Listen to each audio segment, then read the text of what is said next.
Eh bien bonjour à tous les amis, j'espère que vous allez bien. Aujourd'hui on se retrouve pour le débrief de ce Paris-Leipzig. Voilà les amis. Donc voilà, désolé si je suis plus trop actif, mais voilà, j'ai un peu trop.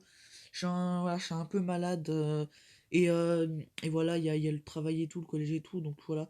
Mais on se retrouve quand même pour ce débrief de ce Paris-Leipzig. Donc victoire 1-0 du PSG grâce à un but de Neymar sur penalty à la 11e. Voilà, victoire ultra importante pour la survie, pour la qualification. Victoire importante comptablement. Voilà, on va revenir sur cette victoire étriquée, clairement. Un match, encore une fois, vraiment très très inquiétant du PSG. Leipzig aurait été largement meilleur. Paris, voilà, qui s'impose vraiment dans la douleur. Un match qui aura été globalement, qui aurait été globalement cataclysmique à voir, voilà. Il n'y avait absolument rien côté Paris Saint-Germain. Neymar, on va revenir sur les joueurs, mais Neymar, franchement, malgré son but marqué, nous aura vraiment énervé. Voilà, Neymar vraiment très très inquiétant. Ce qu'il a fait sur le terrain, c'était vraiment, surtout en deuxième mi-temps. Voilà, on va revenir au fil de ce match. En tout cas, voilà, penalty de Neymar à la 11e. Et aussi quand même, très bonne prestation de Leipzig. Il faut quand même le dire. Voilà, Leipzig qui a même été meilleur que lors du match aller. Parce que pendant tout le match, ils ont été bons. Voilà, même si je trouve que ça manquait de conclusion. Voilà, je trouve qu'ils n'ont pas assez tenté.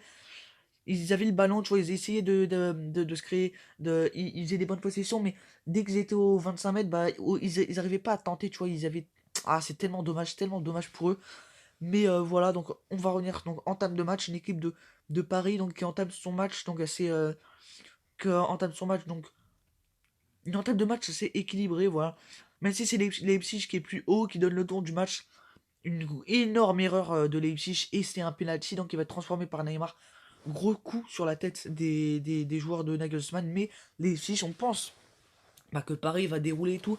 Mais non, car Leipzig ne va pas être autant assommé que ça par cette ouverture du score de Neymar. Et Leipzig qui va commencer à très très bien jouer, voilà. Ils vont commencer donc à avoir la possession, à se créer des. En fait, surtout en début de match, enfin en première mi-temps, il se créait pas énormément de situations. Donc il y a eu la tête d'Upamecano qui a été arrêté par Navas, mais ensuite voilà, c'est que de la possession. C'est un peu dommage, c'est un peu trop stérile. Une très bonne animation au milieu de terrain. Paris qui ne fait que défendre, qui attaque vraiment très très peu. Voilà, Paris qui aura vraiment déçu en première mi-temps. Et Leipzig donc il va tenter des choses. Les joueurs qui sont assez intéressants, tu vois, mais ça manque de conclusion. Euh, il y a quand même une belle occasion pour Aïdara, voilà. Mais c'est un match, une première mi-temps assez fermée. Et donc à la pause, il y a 1-0 pour Paris. Et voilà, et en deuxième mi-temps, bah franchement, bah, on a revu une équipe de Leipzig beaucoup plus haut. Le PSG qui aura beaucoup plus souffert, voilà. Euh, Même si Paris attaquait un peu plus, voilà, c'était un match un peu plus ouvert. Bah franchement, Leipzig qui aura continué à bien jouer, voilà, plus de situations créées. C'était vraiment très très chaud pour Paris, voilà. Ça tenait vraiment qu'à un fil en deuxième mi-temps parce que les Parisiens étaient vraiment en grosse difficulté. Ils défendaient énormément, voilà. Pour moi, Leipzig aurait largement mérité de marquer un but. Paris qui a vraiment beaucoup tenu, ils ont vraiment été en grosse difficulté. Et ils défendaient énormément, voilà, c'était vraiment la panique à bord. Offensivement, bah, à part Neymar et Mbappé qui essayaient de faire des choses, franchement, il n'y avait rien. On va parler des joueurs après, mais voilà, côté parisien, ça proposait absolument rien. Faut quand même souligner le très bon coaching de Thomas Tuchel, voilà, pour une fois n'est pas coutume, qui fait un bon coaching et qui nous fait sortir le trident offensif Neymar, Mbappé et Di Maria qui a vraiment été inexistant ce soir. Ils ont vraiment été fantomatiques et dès qu'ils avaient le ballon, ils faisaient absolument rien, voilà. Et il a fait rentrer Rafinha, Neymar et Mbappé. Qu'est-ce que je dis? Il a fait rentrer Rafinha et en fin de match, il a fait rentrer Keane et Sarabia. Mais voilà, sinon Paris vraiment décevant. Voilà, il y avait rien dans le jeu. C'était que des pertes de ballon, beaucoup de fautes, un jeu vraiment très très haché des deux côtés. Voilà, Leipzig dès qu'ils attaquaient, bah, c'était intéressant. Il y avait des bonnes. Franchement, c'est Leipzig qui a donné la leçon de foot à Paris ce soir. Paris, voilà, je sais pas quand ils ont fait pour gagner ce match, tellement c'était laborieux, il y avait absolument rien dans le jeu. On se contentait de donner des ballons vers l'avant. Il y a que Neymar qui driblait, sinon la bataille du milieu, c'était clairement Leipzig qui l'a gagné. Voilà, beaucoup de récupération, tous les duels étaient tous remportés par Leipzig. Enfin bref, maintenant on va s'intéresser aux joueurs de ce match. On va commencer par ceux du PSG, donc Navas, voilà. Encore une fois, masterclass ce soir. Il fait des arrêts, c'est pas non plus les arrêts les plus difficiles, mais il est présent, il fait aucune bourde. Donc franchement, ce soir, encore une fois, présent. Florenzi, un peu déçu, voilà, il a pas beaucoup apporté sur son côté droit. Marquinhos, vraiment le patron défensivement. Abdou Diallo, pareil, il a fait un assez bon match. Voilà, c'était pas un match non plus énorme de sa part, mais voilà, tu sens que, écoutez, le pauvre, c'est un peu un joueur bah, qui, qui est très très peu titulaire, donc voilà, il a fait ce qu'il pouvait. Même si je trouve que Marquinhos a été meilleur, voilà. Donc ensuite, Mitchell Baker, bah, assez bon match, écoutez. Il a été combatif, voilà. Il a proposé des choses sur son couloir gauche, voilà. Franchement, Baker, je trouve qu'on le critique trop, voilà, on le rabaisse trop, alors que, voilà, il a fait son match, et même si on va pas se le cacher, mais sur le côté gauche, c'est mieux que t'aies un Bernat, parce que voilà. Mais je préfère largement Baker à Kurzawa, en tout cas. Ensuite, Danilo Pereira, bah décevant, clairement. Danilo Pereira, décevant. Je trouve que ce joueur est beaucoup trop surcoté, parce que ce joueur, sinon c'est vraiment laborieux. Défensivement, alors oui, défensivement il est bon, mais en fait on est énervé parce que Tourelle le met défenseur central, mais quand tu vois le milieu de terrain, il apporte rien offensivement. C'est juste un joueur qui est présent pour défendre et faire des petites relances, mais sinon ce joueur c'est trop faible clairement. Ensuite, Leandro Paredes, bon, c'est un match assez moyen parce qu'il a fait des bonnes sorties de balle, mais voilà, je trouve qu'il cherchait trop la bagarre et tout, il était un peu trop vénère, hein. On sait tous que Paredes a un caractère fort, bah ce soir il a trop cherché la pagaille. Voilà, il a eu un carton jaune, mais il est un peu sorti de son match à des moments. Ander Herrera, décevant aussi, il a fait un match vraiment très très moyen. Herrera, c'est vraiment pas terrible son match, voilà. Et Di Maria, voilà. Di Maria, que ce soit Di Maria, Neymar ou Mbappé. D'ailleurs, c'était Neymar qui est en pointe, et Mbappé, je comprends plus rien. Mais en tout cas, voilà les amis. Et sinon, franchement, bah Neymar, bah.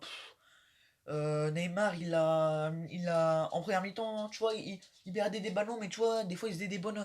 Mais franchement, Neymar, c'est une catastrophe. Enfin, franchement, c'est laborieux ce qu'il fait Neymar. Il a le ballon et il garde tout le temps la balle.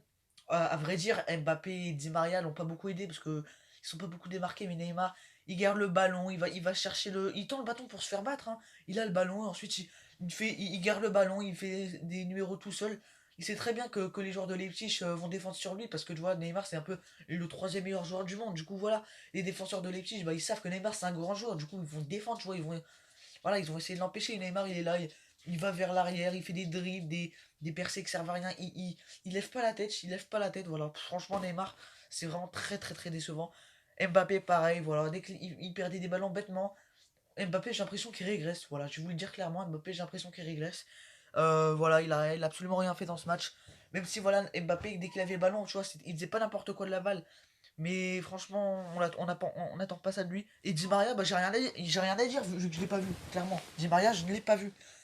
Ensuite, bah, Tourelle, franchement, il a fait des bonnes rentrées. Il a fait rentrer dans un premier temps Rafinha, bah, ça a beaucoup aidé parce que Rafinha, voilà, il a beaucoup pesé sur ce milieu de terrain, voilà. C'est d'ailleurs lui qui a créé l'une des seules occasions franches du PSG à la dernière seconde. Voilà, sinon le PSG, il s'est créé aucune occasion, c'est aussi, il faut en parler, hein. Le PSG ne se crée aucune occasion, c'est vraiment laborieux.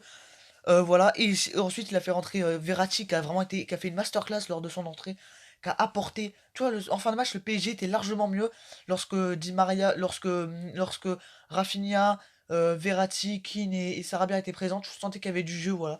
Bon coaching de Tourelle pour une fois. Et sinon, voilà, c'est laborieux côté PSG. Et sinon, on va refaire un petit point vite fait sur les joueurs de Leipzig. Donc, Peter Gulacsi, voilà, il a rien à dire sur lui, voilà. Il a failli arrêter le penalty. Neymar a arrêté la frappe de Rafinha. Mukiele est un peu déçu de son match, voilà, il a pas été énorme. Konaté, franchement, incroyable, Konaté. Masterclass avec Upamecano. C'était vraiment eux vraiment qui pesaient défensivement et qui ont vraiment mis dans leur poche Mbappé et Neymar. André très très bon sur son couloir gauche, très bonne activité, très très bon d'ailleurs sur André, je trouve. Euh, Aïdara aussi, assez bon match de Aïdara en milieu de terrain. Marcel Sabitzer, incroyable, franchement. Sabitzer sur son milieu de terrain, c'est lui qui anime le milieu de terrain, c'est lui qui fait tout, c'est lui le maître du jeu de Leipzig. Voilà, au niveau de l'orientation et tout, c'est vraiment incroyable ce qu'il a fait. Nkunku aussi très bon sur son côté gauche, voilà, il a fait son match. Forsberg aussi très très bon avec Sabitzer, vraiment c'était eux qui menaient le milieu de terrain.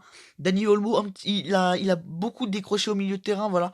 Assez bon match, notamment très bonne première mi-temps. Et Poulsen, vraiment, match quand même assez décevant de sa part, voilà. Mais sinon, victoire du PSG étriquée, mais qui est quand même très très importante. en vue de la qualification pour les huitièmes. Et il y aura un match très périlleux la semaine prochaine à Old Trafford. Voilà les amis, donc c'est la fin de ce débrief. J'espère que vous aura plu. N'hésitez pas à liker et partager un max. En tout cas, voilà les amis, c'est le Foot en débrief.